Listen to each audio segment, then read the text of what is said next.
If I could change, you can change. Everybody can change. That sounds like a political message to me. I just appreciate that your Stallone sounds as drunk as I am right now. Remember when we first met John McClane? Argyle picked him up from the plane and took him down the Nakatomi Tower at the Christmas party. And the terrorists were overzealous, but it was sweet when they killed Ellis. And with a little help from Alan, John McClane kicked ass. Welcome back to Shat The Movies, the podcast where we answer the question, were the movies we loved when we were growing up really that good? Have you ever caught yourself thinking, why don't they make movies like they used to? Can you still remember spending your Friday night searching for the perfect movie rental at Blockbuster Video? Do you know what Blockbuster Video is? If you answered yes, and this is the podcast for you, I am one of your hosts, Gene Lyons, and alongside me are my co-hosts, Ash Crash and Burn Conway. Hi, y'all. And Big D, Dick Ebert. Good evening. And each week we take a look back in time and decide if our favorite films still hold up. The movies we cover are chosen by you, the listeners, who generously commission the films you love. If you'd like to see all the movies we have covered, will cover, or want to choose one for yourself, please visit us at shat-the-movies.com and have a look. At the end of each podcast, we'll provide you, the audience, with the number of wipes each movie would take to get off your respective butts. So thank you so much for listening. If you have not already, hit that subscribe button and share with a friend. That's how we help the podcast grow. Additionally, subscribe to our sister podcast, Shat on TV. We review TV series such as Lovecraft Country, Westworld, Taboo, American Gods, Game of Thrones, True Detective, and Watchmen. Find all that information or past episodes at shatontv.com. And finally, if you'd like to hang out with us live all week long, follow and subscribe to our Twitch channel, shatthemovies.com/Twitch, where we play video games, host watch parties, and have special events. All that being said, Big D, what movie are we reviewing today? Well, Gene, before we get into the movie, I just want to do a little disclaimer in the beginning. Last week, we did a movie that none of us could actually stream. This week, we're doing a movie that we just couldn't even find other than through some illegal purposes. And this movie has led us all to drink. So this will be one of the few episodes where everyone is drinking. So we are thankful to Jon M for going way back to 1990 to commission the post-apocalyptic science fiction film Robot Jocks with an X. And this week, instead of getting our usual commissioner's letter, Jon M decided to send us a voicemail. So let's hear what Jon thought of this movie and why he commissioned it in his own words. Hey, Shat Crew, this is Jon. Thanks for taking my commission that I am dedicating to my amazing wife, Samantha. So, the story for this starts in 2011 when I first met her, when I was going to start a new job. We became friends, and after a while, I started, telling her about how much I loved USA Up All Night when I was a teenager. I would go on and on about the different movies I watched, because they were all terrible. But there was one in particular that I really liked. I could never remember the name of it, but I told her the basic plot of it, and a couple weeks later, she came to work and had the movie Robot Jocks. I invited her over to my house to watch it. She enjoyed just how terrible it was, and I knew right then that it was somebody that I had to have in my life for as long as possible. I'm so glad that you guys decided to do this. It's our anniversary about the time this was coming out. So I'm dedicating it to her and all the wonderful years we've had together and all the wonderful years we will have going forward. So thanks for everything you do, and I hope you enjoy this shit show of a movie. Oh, and by the way, it's probably going to be close to a 4 wipe.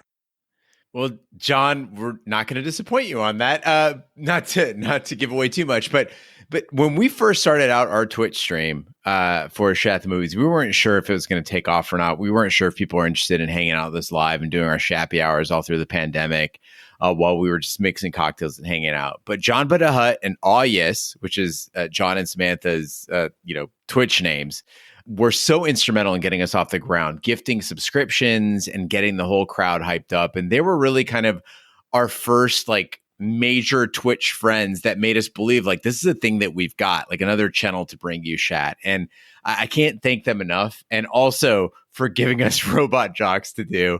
It takes a special kind of person to have a love for this movie. Yeah, it's crazy. I mean, John and Sam, I feel like they're like some of our listeners that we know. We've never met them Right. before, but I feel like I know them through Discord or through Shoppy Hours or through, just interactions. And they're just pretty fantastic people. And the greatest compliment that I can give you, John and Sam, is that I watched this movie and thought about you and was like, I need to not disappoint them. And that's how I made it through. So I really appreciate your love for funny, crazy films like this. And we're really excited to get to do this for you guys because you're definitely like at the heart of Shat for sure. And John, I want you to know you're not alone in someone who's willing to watch shitty shows or movies for their potential loved ones. When I met Vanessa, she was my neighbor. I saw her in the parking lot. We were both coming from work, and she goes, "Hey, I'm going to go watch Trading Spaces. Do you want to come over and watch?" My brain knew. She didn't think I wanted to watch Trading Spaces. That was code for, "Hey, come over. Let's hook up." This was pre-Netflix and chill. So the fact that Sam said, "Hey, I got a copy of it," you knew she was ready to party. You were on. She gave you the signals. You got to respect a lady like that who's willing to sit down and watch something that really is very little enjoyable, but just the outcome will hopefully be enjoyable. I just love how different we are, Big D, because the fact that your relationship was founded on TLC and hooking up while watching TLC, it just says so much about how different our independent hookup stories are, because I have never hooked up to TLC for sure. I hooked up to TLC like the band. Yeah, for sure. little creep, a little bit of that, but not the Learning Channel. Of course. Oh my God. With Big D's obsession with documentaries. Of course he hooked up with his future wife to a show on the Learning Channel. It's perfect. Well, I ain't too proud to beg. Robot Jocks is a 1990 post-apocalyptic science fiction film starring Gary Graham, Anne Marie Johnson, and Paul Koslow. The film's plot follows Achilles, one of the robot jocks who pilot giant machines that fight international battles to settle territorial disputes in a dystopian post-apocalyptic world. Director Stuart Gordon and his co-writer, science fiction author Joe Haldeman, who wrote The Forever War, clashed frequently over the film's tone and intended audience. Principal photography finished in Rome in 1987, but the bankruptcy of Band's Empire Pictures delayed the film's release in theaters until 1990. It earned $1.2 million in domestic theatrical gross, failing to return its production cost, but it has recently attracted some critical praise. So we always ask where you were and what your memories are of the movie we're covering. The King Bee got me into Neon Genesis Evangelion in my teens, and that was like my first exposure to the idea of like people piloting these giant machines or like machine organic hybrids. And I grew up loving Voltron, and then I later became a fan of like battle mech games like Titanfall and Mech Warrior. But basically any of those like people getting into a big machine concepts I always loved. So I watched Robot Jocks as a kid, but oddly, I remembered hardly any of this going into the rewatch. So, Gene, much like you, I loved video games where you had a small character who could get into like some kind of mechanized device. Master Blaster on the original NES. Yes. The little guy would get out of his vehicle. It could drive up the walls. It did some transfer. It was one of my favorite video games growing up. But earlier on as a kid, I spent an entire summer cutting grass, doing extra chores, delivering papers on my route to earn money because there was a small toy store in our town that had like these rare or hard to find toys. And they had a brand new Voltron set directly from Japan, all metal. Yeah. The lions were all metal. It was in this beautiful box. Voltron was just coming on TV. I spent the entire summer saving up for that one toy. I loved it. I babied it. And it taught me a great lesson that to this day I carry with me. And I tell Emma, if you want something, work for it. So this movie, if I had seen this as a kid, this would have been a top 5 movie for me instead of like the time travel stuff. But I'm so happy. John, thank you for forcing me to go back and watch this because this had just passed me by. Yeah, I don't think I'd ever seen this movie, but I remember it being a thing. Like I remember hearing about it, and I was a massive Power Rangers fan when I was a kid, and the Megazords are totally this idea, right? Like, the human Power Rangers get inside and they control this thing much larger than themselves. And I thought the Megazords were just like the coolest fucking thing ever. So much so that like my son recently got his own Megazord, and I think I've played with it more than he has because it's really, really neat. And so I don't know. I like Eugene. I also really like Titanfall. Like I like this idea. I like this concept, but I don't remember ever seeing this movie. So I was pretty excited about seeing a film that looked kind of bad, but also kind of good. And I was open.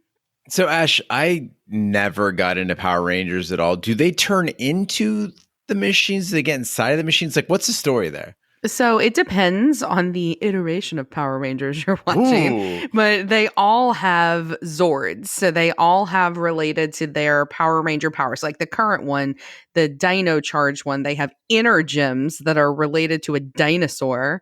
And so like the red inner gem calls up the power of the T-Rex. And so this T-Rex bot comes and the red Power Ranger can go inside the T-Rex bot and he's as big as the bad guy. And then if they all combine their powers, they get a Megazord, which is like all the pieces fit together. Somebody's a leg, somebody's an arm, somebody's the head, and they fight the bad guys.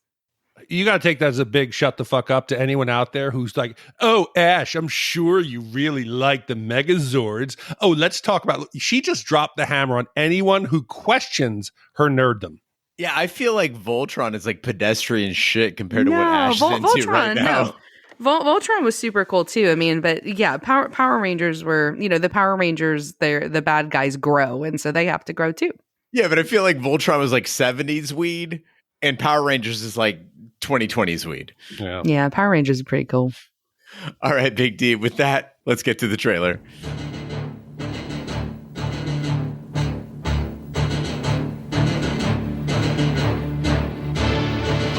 It's a new age of combat. Human beings, genetically engineered to be the best fighters in history. Two champions. It isn't over until someone wins. At war with each other. Kill it! I have already killed you. Two invincible men. Let's finish it, Alexander, here now. The ultimate killing machines. I'm gonna get in this thing, and I'm gonna kick your...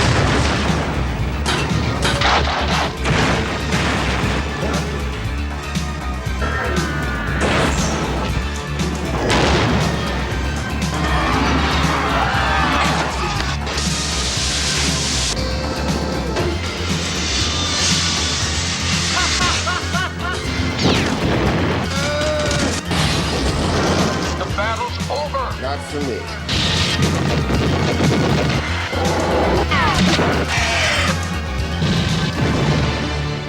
Robot jocks.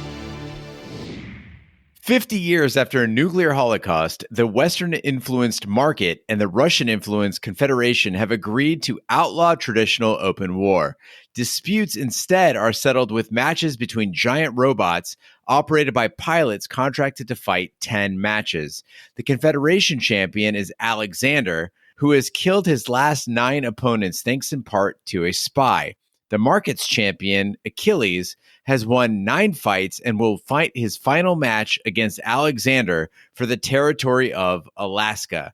Achilles is supported by robot designer Doc Matsumoto and strategist Tex Conway, the only jocks to win 10 of his contract fights. So the movie opens up and I'm excited because I guess in my mind, I had myself set up for like a Paul Verhoeven experience, like a RoboCop or a Starship Troopers, where it's kind of a ridiculous idea, but they have fun with it. And man, y'all, this movie gets serious fast. Like the tonality of this film from the voiceover. It has been 50 years since the nuclear apocalypse and all of mankind is almost dead. Like, every person, I feel like the director was like, furrow your brow because this is so serious and our situation is so serious. And I don't know about you guys, but that was a big surprise for me because I love that self-aware seriousness where like it's ridiculous and they know it's so ridiculous to be so stern. But this I felt like was like, no. Robot jocks, this is Terminator. This is some serious shit. Yeah, there's a difference between people who go to Comic-Con and people who live at Comic-Con. Remember, this movie came out in 1990, okay? That's a year before T2 came out. Let's just think about for a second. Post-apocalyptic robot jocks versus post-apocalyptic T2. I felt like I was in 1959, not 1989 in the filming of this movie, where I was like, the guy's got like the weird like latex cap on, and he's, you know, oh like no, do not crush me. And the robot's like, I'm going to crush you. It was such a fucking throwback. If not for the color, I would have thought this movie was shot on some Hollywood, you know, soundstage in the 50s. And following on that idea of taking itself too seriously, we get to see the training of these robot jocks. Now, what we learned from the movie is that the robot jocks do battle in two phases. They start out about, 200, 300 yards apart, and they do this ranged weapons thing, which is basically like a throwback to like Revolutionary War times. Yeah. The two robots line up from each other and they shoot at each other for a while. And then they shut off the ranged weapons and they do hand-to-hand. Now, the hand-to-hand combat involves very slowly, like just clobbering and stomping. This is not Power Rangers. This is not like martial arts. They're just zzz, boom, you know? And you'd expect, based on that type of combat, that robot jocks training would mimic those activities. Instead, they show us what's going on in the training room, and it's all like some weird spin kick taekwondo in like a futuristic dojo. And then they compete by like, I don't know, for some reason, fucking climbing a jungle gym. Yeah, but Gene, I remember when you were going for your Krav Maga level 4, and Sarah was going for number 5 because she's a superior fighter. And there's a part where you guys treat Krav Maga like it's like a gang, like they jump you in. So you're doing some of your classes and you're testing, and then they circle up and try to beat the shit out of you and fight them off one by one. You don't think that training would have helped you be a robojock? No, because what would help you is fight in a pool. If you had to fight in a pool, or just because you're cyber connected to a larger machine that only moves about 2 miles per hour. So fight in that fashion. Or you be in a simulator of some kind. Like, why are they like simulating the fighting at all? Yeah. You know, I mean, they fight real life people, and then they get in a big robot and fight real life robots. I mean, it makes no sense. The whole point of robot jocks training is so that a bunch of dudes can slap each other in the ass and go to the locker room. Because all I learned from this movie about the future is that men are pigs. You got Tex Conway with his big old cowboy hat on. He's this fat, sweaty old cowboy. He's constantly harassing Athena, the only female jock. And then you got the hero, Achilles, and I'm expecting him to like correct Tex's behavior. No. Achilles, who we're supposed to be rooting for in a life or death fight, is saying shit like, those trainees, well, some of them aren't hard to look at, though. Yeah. And just when you think it can't get worse, the doctor comes over and she's like, yeah, we're going to need you guys to provide some sperm for our genetic program. And what do the dudes do? They look at each other and they're like, could we just skip the middleman and make a direct deposit while looking at Athena? And then they like pop the tops off their jizz vials and like toast each other. I'm so fucking grossed out that I want them all to die. Okay, so as someone who's masturbated into a little plastic container multiple times, just so you know, a sperm cup is larger than that because you're not supposed to touch the edges. Well, can you imagine the aim? Like, you have to have some pretty fucking great aim. Yeah, with those tiny you vials. have to like actually get the tip into the plastic thing, and then you could contaminate it. Yeah, I've been spending my whole life trying to avoid the aim. That's my whole goal, is don't hit the target. Yeah, exactly. But I want to tell you, you're saying this is like toxic masculinity, that these guys are pigs. This happens in the combat arms. My personal experience, I was a 12 Bravo combat engineer. Basically, you would attach a squad of us to a company of infantry. I served with nothing but other men who felt this way. I never served in my entire time with one female soldier. Not one. We had a rumor that we were going to get one who was going to work in the supply room or whatever it was. And the first sergeant drove her off before she even got there. They refer to women as split tails. Do you guys know what that is? No. I guess it refers to a female deer that the actual tail is split. It has something to do with that. So they would refer to female soldiers as split tails. And this is legit happens. I like that you said we were going to get one, like it was going to be a smoothie machine in the platoon. Like, hey, we got one. We were excited. The mangoes. We were excited. Are you kidding me? You're working around all these sweaty dudes all day. Getting a woman in the supply room, that was exciting. That was better than a smoothie machine. Yeah, and I get all that. And I completely agree with you, Gene. They're gross, but it's not like Athena looks like a woman, though. Like, I mean, like from behind and even from the front, like she's not super shapely. Like she's kind of built like a 12-year-old boy. And like when they all turn around and you see their little rat tails, it's like, wait, which one's her? I also want to point out that Joe Haldeman, the co-author of this movie, also wrote The Forever War. This dude has an obsession in his fiction with like men and women serving together in the combat arms and fucking all the time. It's not a criticism of the dude, but he seems to slip that in to everything he writes. Oh, but he's a pussy. Gene, you and I did, what was it? Starship Troopers. Yeah. Verhoeven went full measure. He had them showering together. He showed it. He showed them partying. He showed same-sex soldiers hooking up. I think the cold open to that episode is us saying, why didn't he take that next step? And you go, yeah, like have some dudes hooking up, some bears. Yeah, they just hook up, go and fight aliens. That's what, he's the true pioneer. I mean, they are showering together here. I mean, she goes into the shower with him. You just don't get to see her boobies. Yeah, but there's no grab ass. Starship had like people rat tailing, people like smacking each other in the ass. It was a lot. It was a party. This one's more everybody goes to their cube and behaves themselves. That's boring. Yeah, but I got to say that's on the director because Joe Haldeman, again, like Forever War, there's a scene where they arrive at this space station. They're like, they arrived and the space station had 18 men and 2 women on it. And the women looked very ragged. They'd been all used up. And so like they had so that first night they have like an orgy and all the new women who just arrived in the new shipment of troops just get like fucking like, it's not raped because they're essentially like, that's part of their military duty. Yeah. But it's basically like, oh, those 18 men were very excited to get with some new women. And I'm just like, cool, Joe. Can we get back to the war, please? Where's the robots? Well, it's kind of hard to get like, excited about some sexy time when everybody looks so shitty in the costumes they chose for this movie because the wardrobe does not look like sci-fi wardrobe. It's like these weird like gladiator and aerobics, like, onesies, and everybody trains in like these from the neck all the way to the ankle onesies that are monochromatic. And even the fighting and the robot outfits look like some weird condomy cosmonaut outfit, right? And outside, so then I'm like, okay, we're going to get to see the spectators. So we go to the outside and the spectators are like dressed in these colorful like Star Wars robes with like solid white N95 masks. And so I have questions because the first is, if it's a nuclear holocaust, is a simple face mask really going to be an efficient way to help you survive the nuclear fallout when you're outside watching 2 people fight to the death in the desert?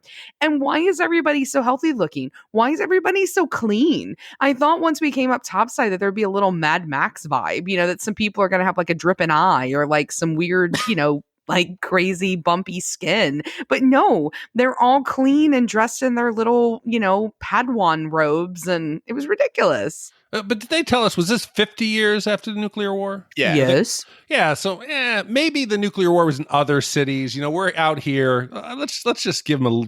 Well, excuse me, sir. If you could watch a documentary about Chernobyl, for example, you would realize that even with the structure they built, it will be billions of years before, well, not billions, but it'll be, thousands of years before anybody can go in that area again.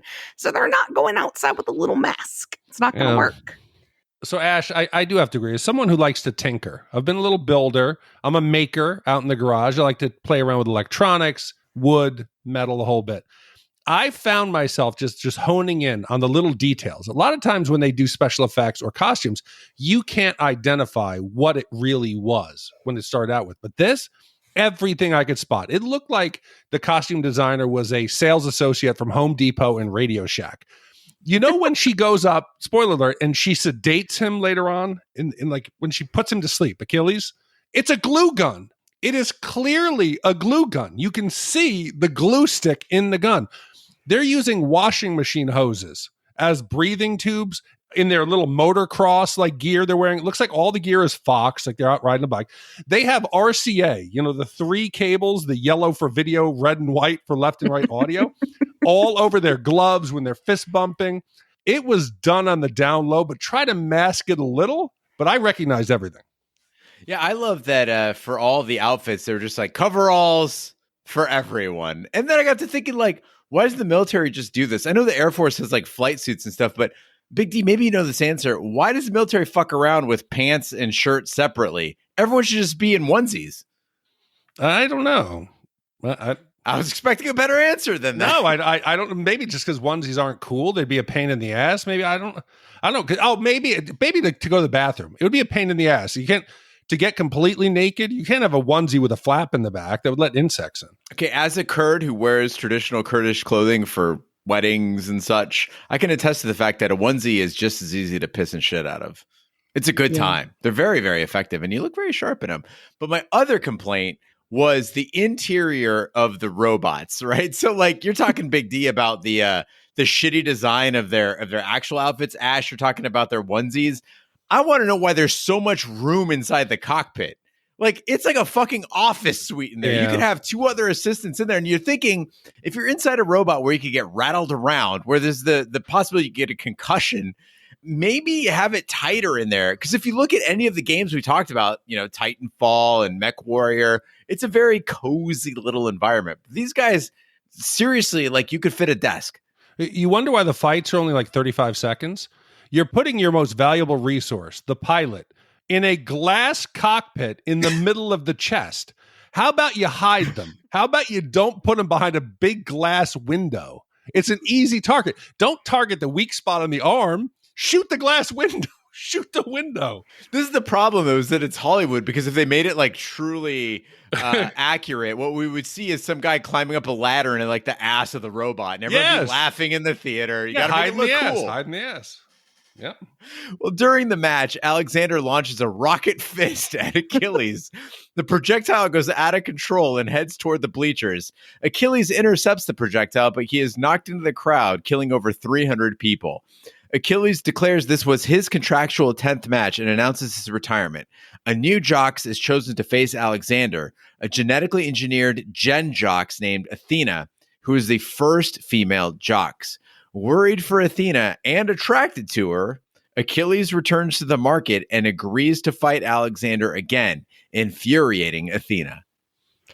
So I know that this question is going to undermine the whole reason that this movie exists, but it has to be asked, which is, why do they need to fight in robots? Because, like, I get, like, why the Power Rangers use these tools, because the bad guys are big, or in that Pacific Rim, because the monsters are big. So you have to get in something bigger than yourself. But here you're fighting another old white dude for Alaska. Why do you need a robot? Like, it makes no sense. They cost a lot to make. They're a lot to upkeep. Fight with your fist or guns or swords or those really cool sticks from that insane battle from Mortal Kombat. Robots just seem dumb and excessive. No, this is about the military complex. You got to keep it up and running. You got to feed the machine. Okay? You got to spend the money to develop the technology for these giant robots so that you can kill and oppress the other small countries. There's a reason there's only 2 major powers left, the Federation and the market, because you got giant fucking robots. If you got dudes with spears, you'd have 50 different markets. Build a robot, you're good to go, you know? But there's a point in the movie here, because we've been doing so many movies, that you spot things and you're like, okay, what are they trying to foreshadow here? There's an early scene where Achilles is going in for the first fight, and he's about to get into his robot, and one of the crew, like the people helping him in, gives him a little sexy smack in the ass. He gives Achilles one, and Achilles looks back and just like a hey. And the guy kind of like this, hey. So I'm like, wow, where's this going to go? Later on, when Athena sedates him with the glue gun, okay, and she dresses up in the suit, she goes up into the robot. She gets past a couple hundred control personnel. She gets past the people who are supposed to do the Waldo check. Where's the Waldo check? They don't do it. The ass slap comes back. The crewman again gives him a sassy look, smacks Athena on the ass. She turns around. He goes, "You're not Achilles." The ass slap gave it away, and I was so happy. Yeah, I watched this movie, and I go, so basically there's security protocol for a weapon of mass destruction.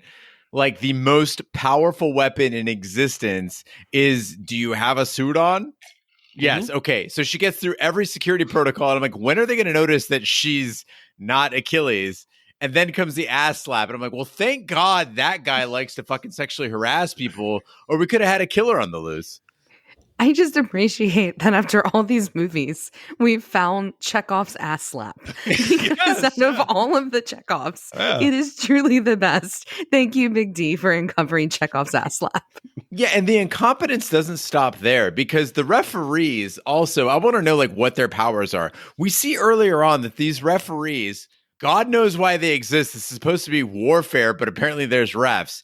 They can shut off ranged weapons remotely. They're like, okay, the ranged weapon section has stopped. We're moving on to hand. Boop. They hit some remote and no longer can these jocks shoot anything. But they can't fully disable the jocks. Like Alexander in the opening scene has an opponent yielding and the refs are like, okay, stand down, Alexander. They swoop in on the hovercraft the second time he does it. And he doesn't stop. They have like no method to stop his actual jocks. So then it goes to an administrative panel. And you're like, okay, now we're going to get justice for Alexander being an asshole for shooting off his fucking rocket fist during the melee portion of the fight. No, there's no penalty at all. And I was sure that Big D was like losing his fucking mind after the Mortal Kombat incident of what are the rules? Well, you would suspect that, Gene, but no, that's not the case here. And for those who haven't seen this movie in a while, but are sports fans, the tribunal is like a more corrupt version of FIFA, right?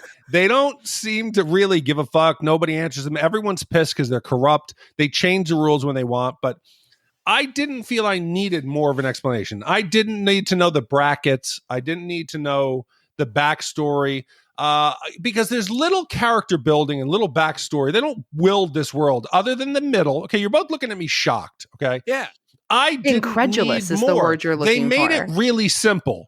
Nuclear war. Now battles are decided between these giant robots. I'm completely okay. I don't need to know. Mortal Kombat, it was like the tournament. We're going to save the universe. Tournament. Yeah. How did you get in the tournament? That's why I wanted brackets. Selection Sunday. Okay. I call so much bullshit on this. Yes. Because you gave us so much shit during Mortal Kombat. Here's the deal. Mortal Kombat, what more did you need to know other than if they fucking win one more time, they take over the world?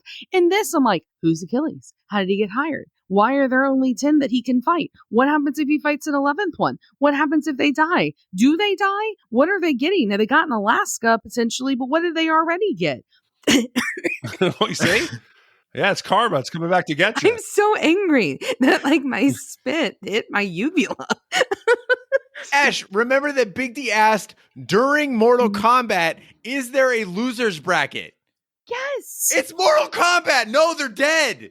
Well, and where? Well, of course, your soul is mine, right? There, I want like a map that shows, okay, this is what the Federation has gotten. And this is what the market has gotten. We don't get that. All we know is that Alaska's up for grabs, but we don't even get to see Alaska, so they're fighting in fucking Death Valley. I think you guys are asking for too much. It's a robot movie. Mortal Kombat is a fighting movie based in a supernatural universe. It's not that complicated. And I don't remember asking for a loser's bracket. I wanted Selection Sunday and I wanted rankings. I did want to know that, okay? But loser's bracket, I understand. You die, you go home. You wanted a Hill Valley tournament style board. You literally asked for a Karate Kid style board. I didn't explain it correctly then. I'm sorry. Oh my God. Well, moving on from that, I have to say another scene that had me just absolutely cracking up is the Death Valley scene. And I was like, oh, I get it. It's Death Valley, like where people go to fight to the death. And I respect a good pun, but guys, if you've not seen this before, in this scene, the Iron Fist shoots out and there's this whole thing and like Achilles jumps in to save the people that are dressed like Star Wars extras in the stands, and the thing hits him and he falls backwards into the stands and a bunch of people die. The stadium collapses, right? And it was so funny when he gets out and observes like the carnage and they do like these weird cuts where be like, and he's like, no. And then all of a sudden there's this Hunger Games style report that comes on with this solemn little faced guy who's like, there were almost 300 deaths today. It's the worst tragedy in the history of the games. And guys, I wish it were intentional. If we had Paul Verhoeven here, it would have been so much fun, but it's just ridiculous. Ash, the screams from that scene, though. I know. Go ahead, do it. They're from a Nine Inch Nails song. They sampled it. That's true. So Nine Inch Nails, The Becoming on the downward spiral. That Yes, it is. No it's in a Nine Inch Nails way. track. Yep. Yeah, Trent Reznor was just sitting there watching movie after movie for samples, and he was like, "Oh, it's a perfect scream. Yep. Record it." That is See? incredible, but this scene still really sucks. Oh no, but I have better, like, we're talking about just like practical questions, right? Why are they so surprised that these fans died? Is this the first time this has happened? The stands are packed super close to the action. Why don't we push them back? Okay. And why are all these people so eager to sit there and watch it in person? They're televising it. You can watch the battle on TV. These are all statements on our own culture, though. This shit happens all the time. Why are there rallycross events where people are standing literally feet from a dirt track where cars Totally are agree. coming through sideways? Or when they do the Tour de France, you have people running in front of bicycles. It's like, it's a look at our own culture. Well, I totally agree. And this is why I don't care if I come across as an asshole here, but you deserve it. If you go there and you feed off of the danger, you deserve it. Like, for example, I was in the military when Dale died. Okay. Turn 4, Who's Daytona, Dale Earnhardt Jr., number 3, Intimidator. What you talking about? Okay. He came this around is a turn NASCAR 4. thing. Yeah, turn 4. He's coming down to the finish. He loses it into the wall, and Dale passed away on us that day. It was like a national tragedy. It was like the headline, the papers. People were devastated. This dude lived his life pushing the edge. He died doing what he wanted. If Derek Jeter takes a fastball to the head, hey, guess what? He loved it. It was his life. If you're sitting right against the fence in Talladega and a 200-mile-an-hour car goes by, the engine goes through the fence and kills you, that's kind of on you. You know, you chose to get excited that close to the fence. These people in the stands, they didn't deserve to die, but hey, you go out dying the way you lived. Yeah, and I know that John's not going to be upset with us with this review because you understand what Robot Jocks is. But for those of you out there who think we're being too hard on this movie, think about this. Joe Haldeman, who I referenced earlier, he was a brilliant sci-fi writer who co-wrote this movie. When he saw Robot Jocks, he said, quote, "It's as if I'd had a child who started out well and then sustained brain damage." And you can see like some of the effort put in here. This movie is not all crap. There were some really good ideas there. He explained that this was a take on the Iliad with Achilles and Athena. And there's the cultural impact of like trying to repopulate the world after a Holocaust. You see these, posters on the walls about, prenatal. There's the issue of illiteracy for some reason. And there's a suggestion that war has just become sport due to everything being entertainment, like Ash referenced with the TV coverage. Like they are trying to show this dystopian post-apocalyptic world that is different from other universes that we've seen when it comes to post-apocalyptic fiction. It's just the execution got muddled in the mix. I'm going to challenge your word muddled there and look for maybe a stronger one, because there was an interview that I read with the director, Stuart Gordon, who was talking about the Iliad thing. And he says, and I quote, "Robot Jocks is a retelling of the story of the great warrior Achilles from the Iliad, a fact that not a single critic ever seemed to notice." Yeah, because this is not the Iliad. Like, other than the fact that you're calling him Achilles and there's, another Greek god name of Athena in there, and Hercules, who, by the way, is not a part of Achilles' storyline in the Iliad. Like, that doesn't mean that you're a tribute to it. I adore the Iliad. I've taught it. I think it's amazing. And guys, if this is a tribute to it, it's one of the worst tributes to one of the greatest stories of all time. I think it was the point of like, having the courage to fight gives a man's life honor and meaning. Like the overarching message of the Iliad, they're like, all right, how are we going to make that clear to people? Let's put some names in there. But it's absolutely right. Like I can't imagine why the critics didn't get what I was going for here. Right. So like basically the theme of any hero's journey story ever, insert the Iliad here. You just don't get Stuart Gordon, man. I guess I just don't. As Achilles' robot is rebuilt, Conway confides in Achilles. He believes Matsumoto is a spy, also part of the Iliad. Conway confronts Matsumoto in his office, and Matsumoto accuses Conway of being a Confederation agent. Conway shoots Matsumoto, who secretly records the deed. On the day of the fight, Athena drugs Achilles and steals his jock suit. Unable to stop the fight once she takes the field, the market decides to support Athena. While watching Matsumoto's briefing on the robot's new weaponry, the footage of Conway killing Matsumoto is played, and Conway jumps down the robot's elevator shaft to his death. So there are some moments on this podcast that stick out for me forever. And this is one, because, ladies and gentlemen of Shat, I present to you the best stunt double moment in Shat The Movies history. And in case you're curious, it happens exactly at minute 53 of this film. So let me set the scene for you. Athena goes in. She decides to fight Achilles for his robot suit so she can fight in his place. And they're having a pretty awful fight, which, Gene, you'd be very proud of me that I noticed that it was awful.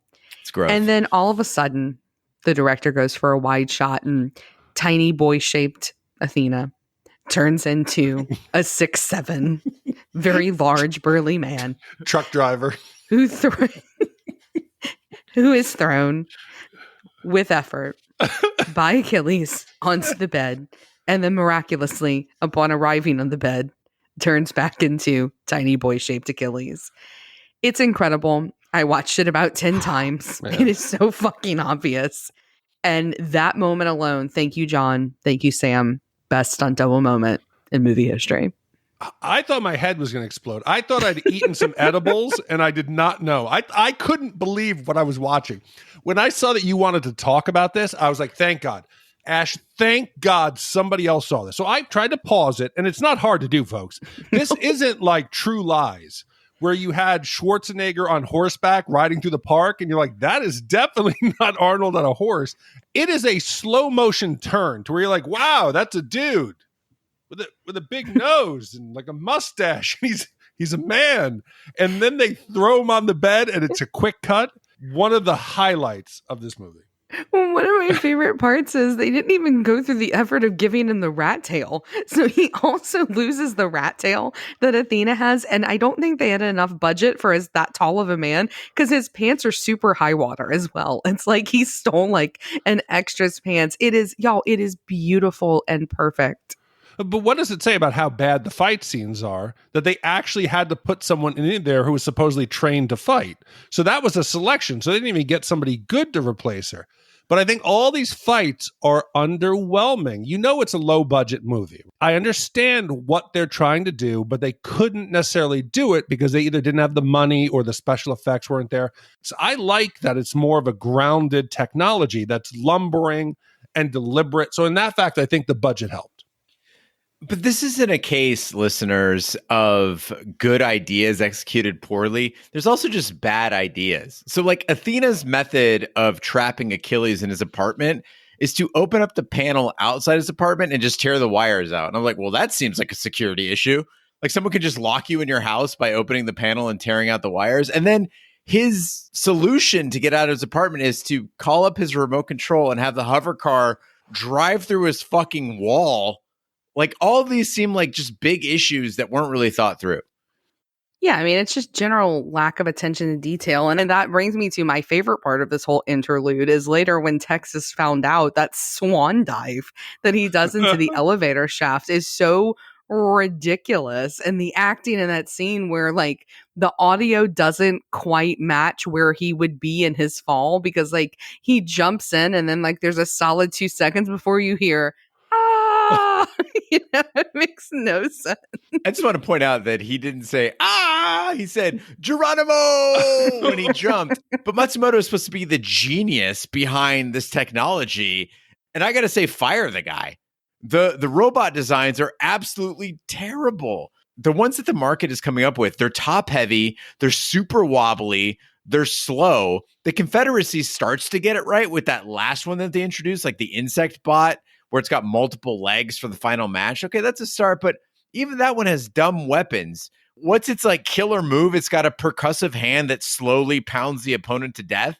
But then when the market bot gets up, you see no dents in its armor. It seems to be fine. And then the other secret weapon is Chainsaw Dick, which, by the way, like the director was like, yeah, that was not a good choice in hindsight. But the goofiest was the secret blinder. So the final match, the market's bot has a secret blinder. It's like these magnesium flares that fire off. And for, I think, like 90 seconds or something, they're supposed to blind the opponent. What does he do? He has a button on the control that's marked with like a giant origami sun. It looks like one of those pre-made like Christmas gift box bows, but it's golden. And Athena fires it off. And then, Alexander's blinded and she doesn't do anything. She's just cheering for herself. Like, that would be a good time to attack. Yeah, and I'm also trying to understand like why it would hurt them so much on the inside, because it doesn't look like our indoor office suite that our pilot is located within is actually getting harmed, because there's no sparks, there's no fires inside the little pod. It's just her with that little trickle of blood going like that. I mean, like that's the only way you know that she's hurt.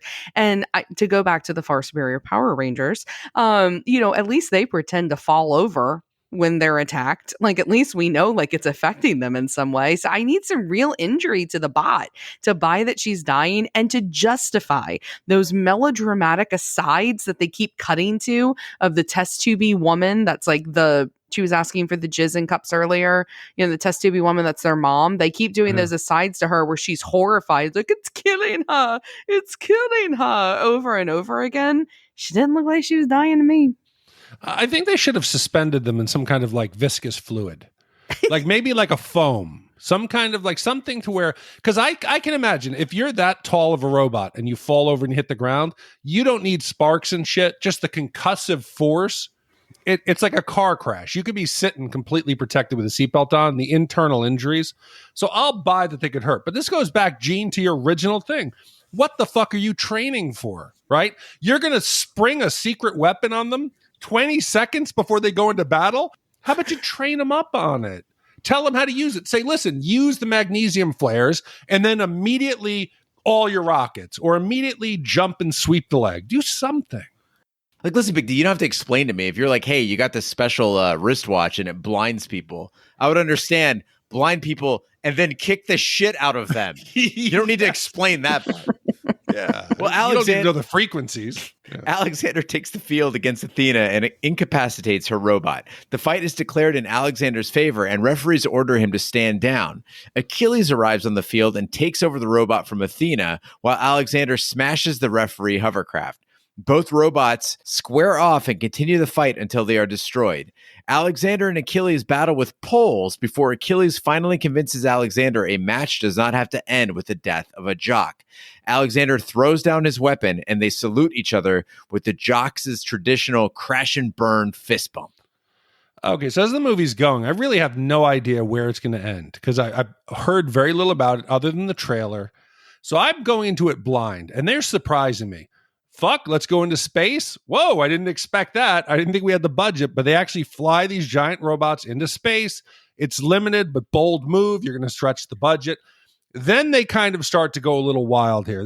We're going to fight now human on robot. So you got Achilles is out of his robot, and Alexander's coming after him. He's got dual Gatling guns, and he's honing in right on him. It is something straight out of Austin Powers. Achilles does a zigzag running pattern like he's avoiding an imaginary alligator. It was so much, I could not stop but laugh. Yeah, why would a mech even have 20 millimeter cannons? Like, those are anti-personnel guns. Was he expecting a guy to be running at him? Like, what's going on there? Maybe this is a common thing.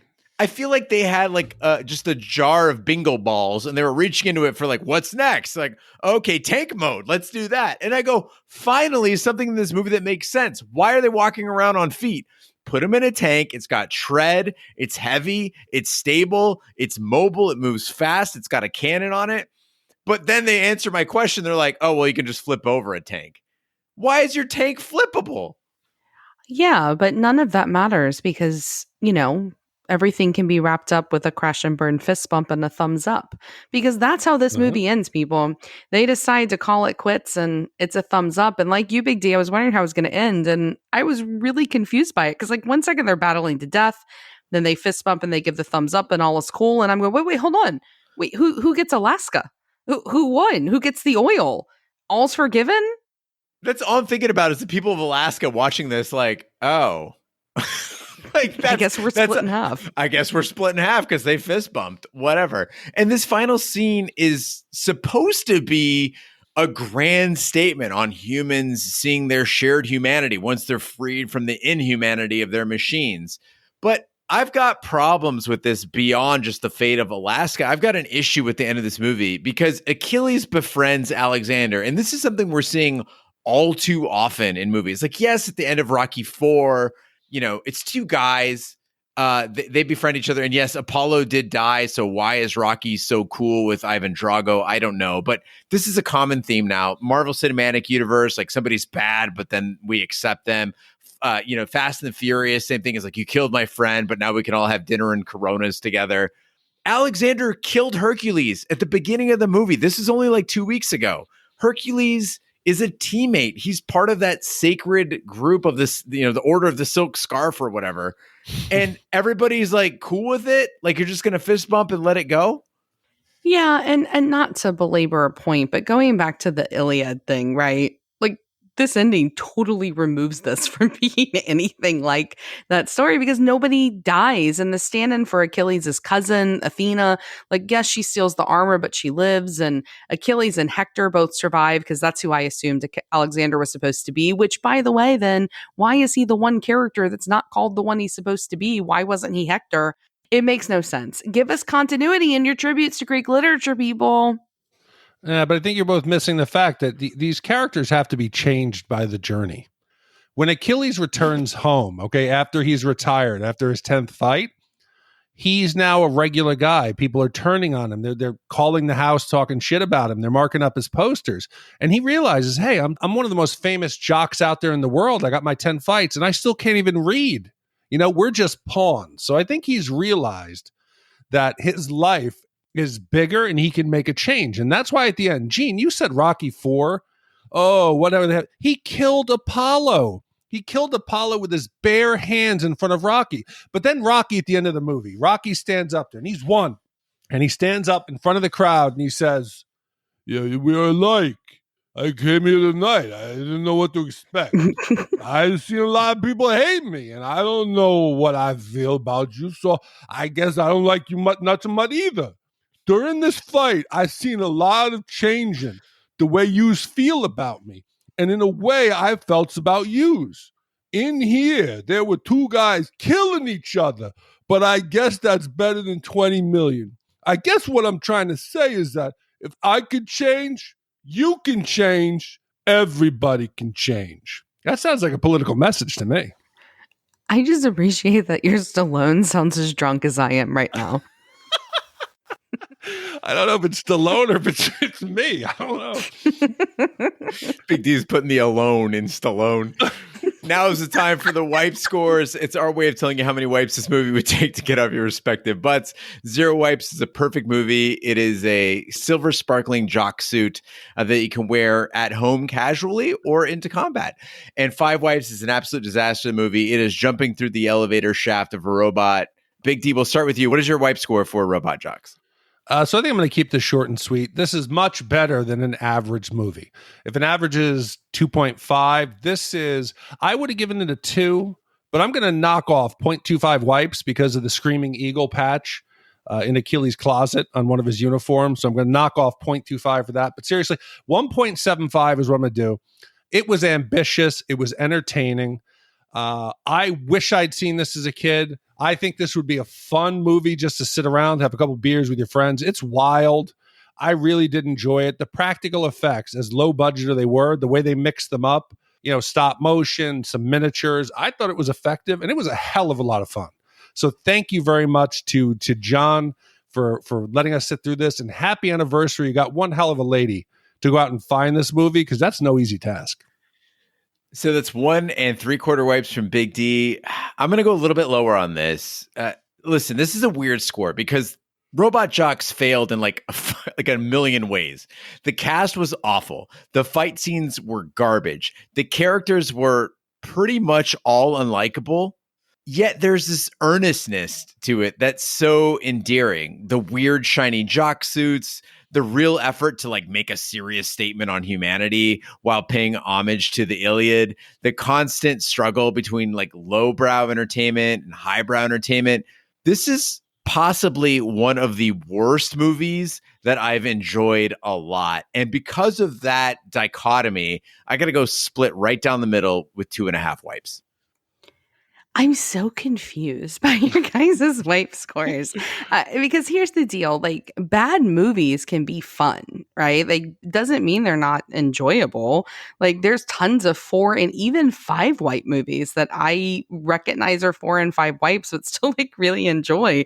And this one, I don't know, like it wasn't a good movie, but it's certainly not offensive. It's boring, but it's not a total waste of time because there's parts in it that are unintentionally funny that were fun to watch, but I don't know. Like, the acting was bad, the script was bad, the effects were, whatever. The costumes were pretty bad.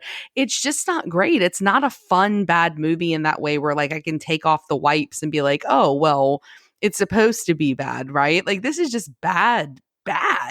And I think it's a missed opportunity. Yet another one. We've had like a string of those lately. I think this is another really great candidate for a reboot because the idea is really fun. Like your quote, and I'm paraphrasing, it started off good, but then it was like they got brain damage. Like they could stop the brain damage from happening. But the execution here, it's 4 wipes, you guys. You can't say, well, oh, they tried. That's like saying, well, Chevy Chase tried to be funny, but he failed. So let's give Fletch, part 2, a 2.5. No, that's bullshit. It's 4 wipes.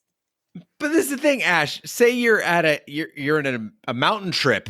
There's a cabin, and everybody's got their own room. So I've got a room, Big D's got a room, you got a room, and we're downstairs, and Big D yells upstairs to you, "Hey, we're gonna have some beers and watch Fletch Lives. Are you coming downstairs to watch?"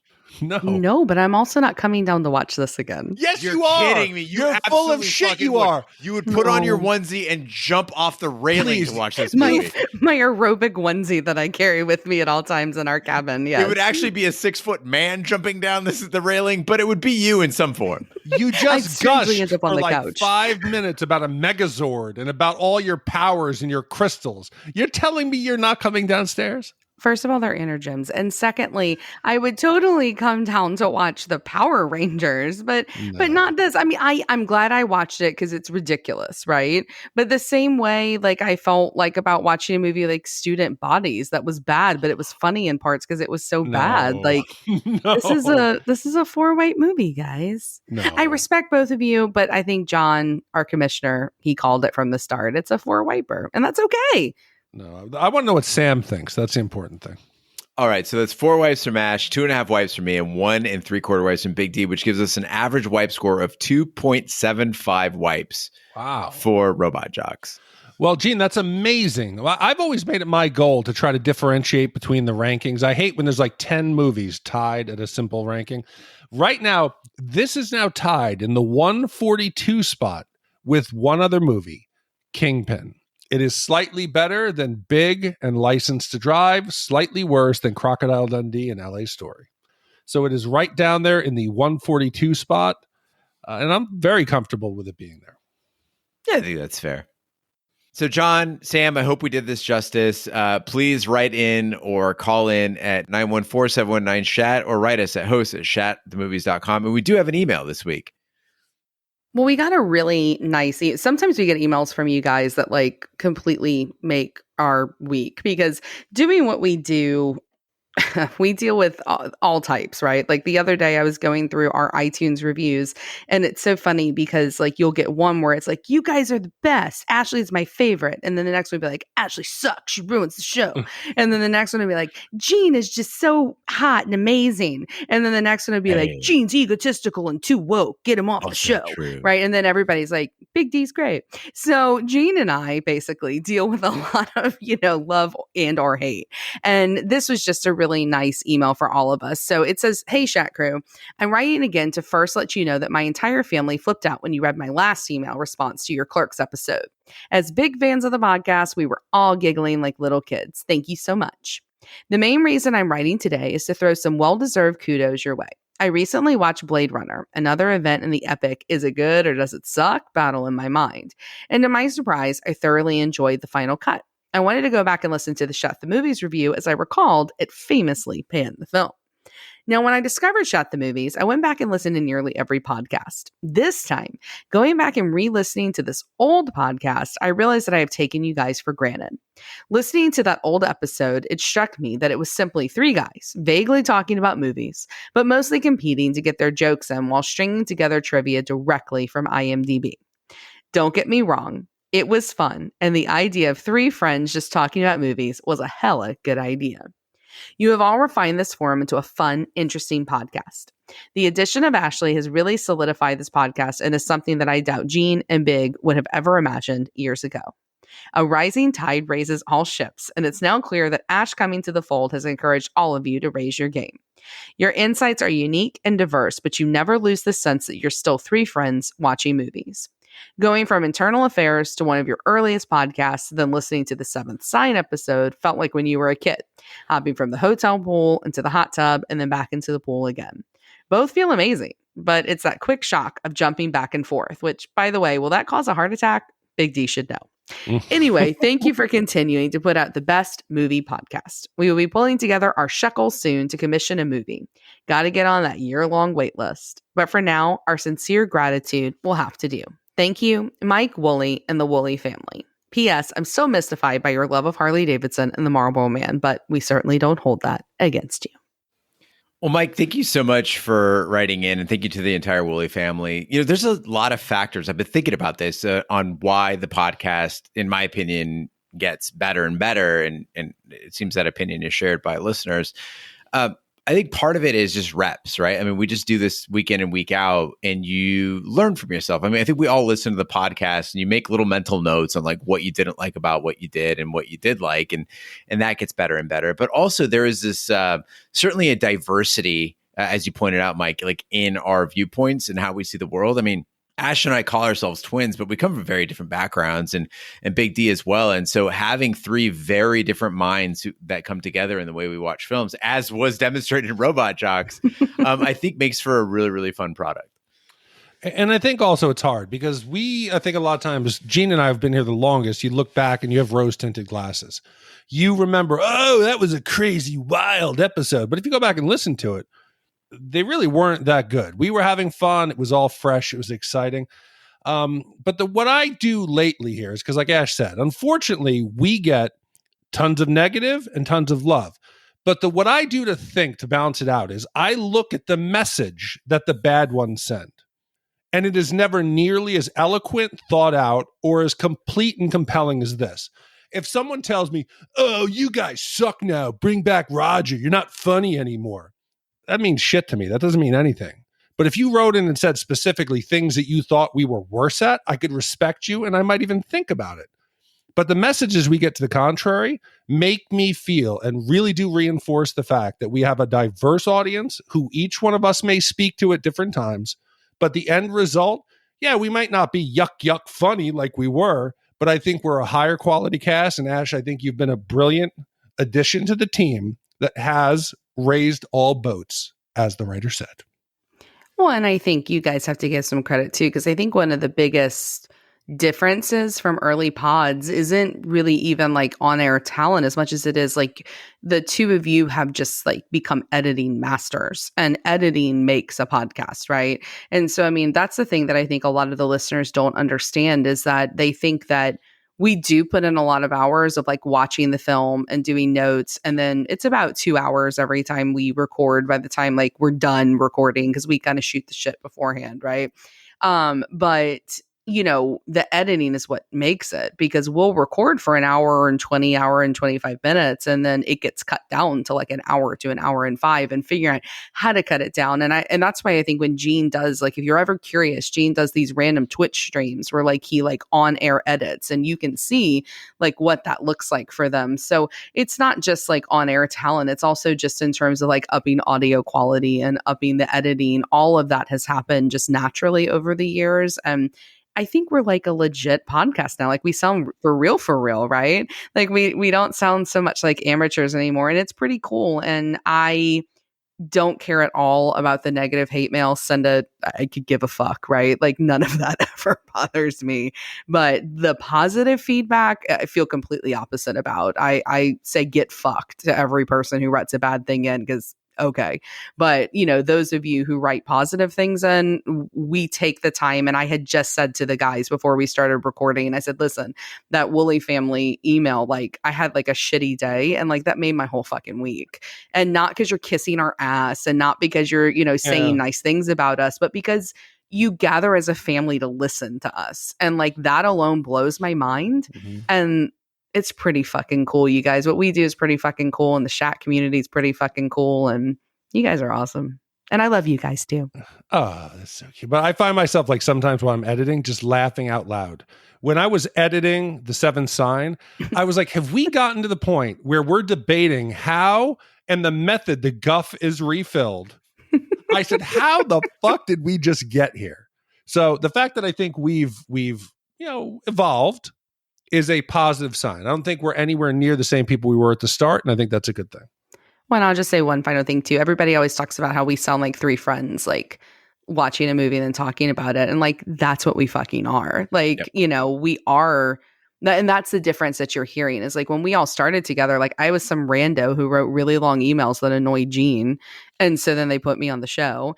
And now like, we're actually friends. We like each other. We know about each other's lives. We plan fun trips for Halloween where we're going to stay in the same house together. Like, things like that. And so we are just three friends. And that's what we'll never, I can guarantee you that. That's something we'll never lose. Because the second we do, we're not Shat the Movies anymore. We're just some random ass lame podcast. That reminds me, I got to spend the $78 to get a DVD copy of Robot Jocks to bring it to New Orleans with me. Friday night, Ash, let's go. Get her fucking downstairs. I want you to get her down for drinks and then prove she would come down. I will pack my onesie and do my swan dive from the stairs. So TikTok to come. Well, Gene, I got to tell you, next week, this is a big middle finger to anyone who's complained. You guys are doing shitty movies lately. You got to go back to the vote. Next week is one of the top 5 movies that I had in my list when we started this podcast of what we were going to do. That was quintessential 1980s and 90s films.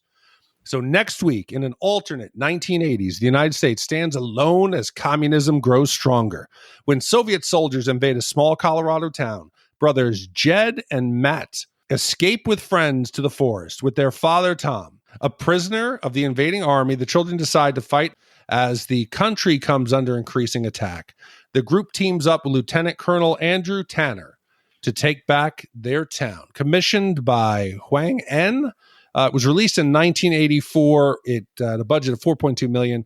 And this is, anyone who grew up in the 80s who loved the fuck yeah, this is a big one. Wolverines. I've never seen this. What? Oh, here comes I've never seen it. It's a good one.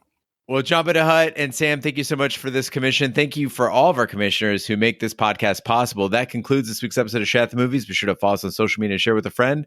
We're on Facebook, Twitter, Snapchat, and Instagram at Shat the Movies. You can email us, host@shatthemovies.com, or call 914-719-SHAT. You can support the podcast by shopping our Amazon affiliate link, completing a free anonymous survey to help attract advertisers, buying our merch, or commissioning your own movie. Find all that information by visiting our website, shatthemovies.com. Also, you can check out our sister podcast, Shat on TV. We review TV series such as Lovecraft Country, Westworld, True Detective, Taboo, American Gods, Game of Thrones, and Watchmen. Find all that information on our website, shatontv.com. Wherever our fine podcasts can be found, including iTunes, Google Play, Stitcher, and YouTube. Be sure to subscribe, and if you stop by iTunes, please leave a 5-star review. That helps the podcast grow. On behalf of my co-hosts, Big D and Ash, I'm Gene Lyons. Be sure to join us next week for the following movie. What's going on here, my friend?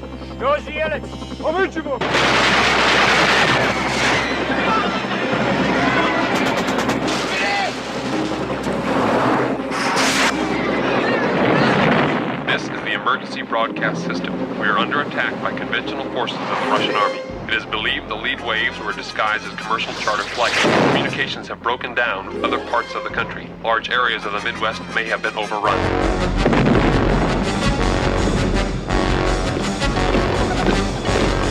They know who all of you are. They're looking for you.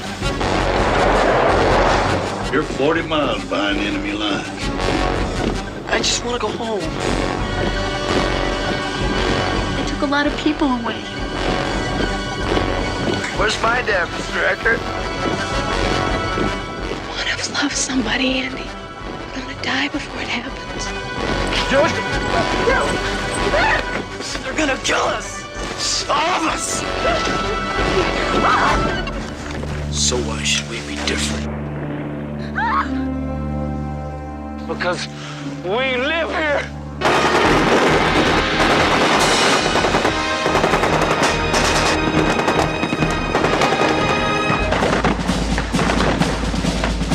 Not bad for a bunch of kids, huh? Mama'd be real proud.